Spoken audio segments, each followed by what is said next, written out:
المالتي كيبر من العلب المثالية جدا لو انا عايزة اشيل او احفظ كمية اكل كبيرة.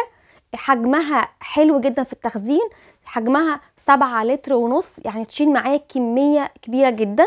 الارتفاع بتاعها حوالي 19 سنتي و8 من 10، العرض بتاعها 22 سنتي، الطول بتاعها 31 سنتي، فالحجم بتاعها كبير. حجمها 7 لتر ونص، تشيل معاكي 7 كيلو دقيق، 7 كيلو رز، 7 كيلو سكر، تحفظ لك الكمية كبيرة جدا.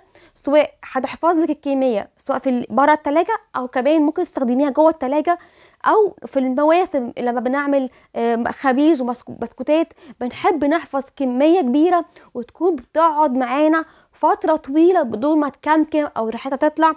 فالمالتي كيبر دي حقيقي احتياج في كل بيت، نكون عندنا علبة نكون بنحفظ فيها. كمان في الموسم اللي في الخزين السمنة بنكون عايزين نحفظ كمية كبيرة وبتقعد معانا فترة طويلة بدون ما الحاجة تبوظ او ريحتها تطلع.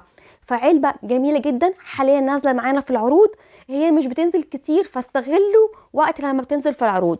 وكمان هسيب لكم في صندوق الوصف الديسكريبشن بوكس لينك جروب الاعضاء بتاع تبروي، لو عايزه تكوني بتعملي عضويه وبتاخديها بخصم العضويه هسيب لكم اللينك. كمان نازله هي معانا التصميم اللي نازل بتري، وهي صينيه بكون بشيلها وبحطها من فوق لو عايز احط طبقات كمان في العلبه نفسها.